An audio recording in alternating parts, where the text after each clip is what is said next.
Good day, fellow investors. In the recent weeks, I've made videos about a few stocks, analyzed StoneCo, StarBucks, etc. And I just want to explain in this video how fast things change when it comes to investing. Another example over time was Intel. I made an analysis about Intel, how it will do buybacks and therefore become a value investment. However, then they changed the CEO and everything went completely the opposite side. Now they are a promising growth down the road. I'll put also the links to these videos down below. And things change very fast, even with Starbucks and StoneCo, and that's something we have to accept as investors. And also a stock that I've discussed in that video. So just today, Warren Buffett announces that he bought a big stake. Thus, it is a value investment. So even if I think the cash flows will go lower, but still, Warren Buffett takes a stake and you have a jump of, what is this, 15% just because it is now a company approved by Warren Buffett. Not much change, it is just 15% more expensive. So where it was last week. So nothing special there, but the market cap is going higher and higher, and of course, it was a much better buy at lower levels. Starbucks just recently announced, as they get back the CEO, the founder, and he says, okay, quitting this mumbo-jumbo Wall Street buyback financial engineering to push the stock prices higher, and we are going to cut the repurchasing program, which then cuts also the growth of the dividend per share, earnings per share, and also here the growth rate of those earnings have to be then brought down if the buyback aren't reinstated. So then again, okay, if I follow the company, I have to see how it changes my valuation, how it changes why I bought the company.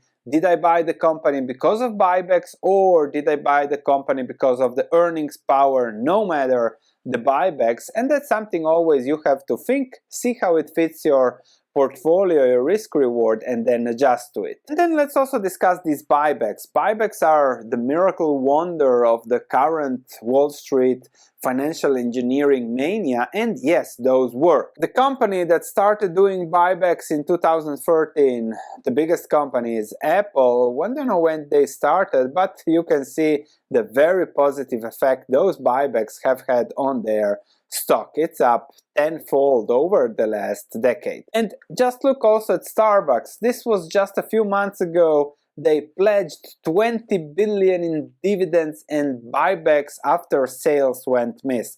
So now the founder comes in and says, okay, people, sales miss, so we have to invest in the business, into people, in the coffee, not into buybacks. And that's Wall Street versus founder investing. Just a quick example of a company that was an extreme buyback company, and that is General Electric.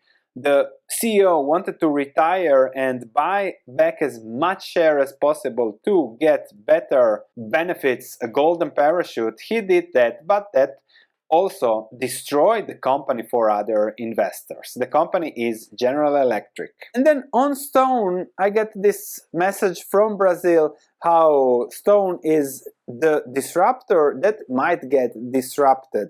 I didn't dig deeper, so let me know in the comments if this SBUX from the National Bank is a new system that disrupts the old system, because if that is correct, then again, StoneCo, that I said, it is a risky play, but positively from a risk-reward perspective, then that also can go much more skewed towards the risk side and not make it such a great, let's say, buy again. Just to dig deeper, Fernando says Stone is dead. The Brazilian central bank launched a new payment system called Pix that's complete disruption to Stone's business model. Pix is the first step for the digital Brazilian currency. So I don't know what's going on in Brazil, so that's also a factor there. But just interesting how quickly can things change. Of course, this might be a worry, this might not be a worry, but in general, stocks always climb a wall of worry. There is always something, and that's also something to keep in mind. So over the last 13 years, the S&P 500 grew 6.69 times in 13 years. Great financial crisis or recession. Then we had budget issues. Then we had Europe on the brink of going bankrupt. Greece, if you remember. Then we had the commodity crisis. Then we had China worries, China slowing down, if you remember 2015-16.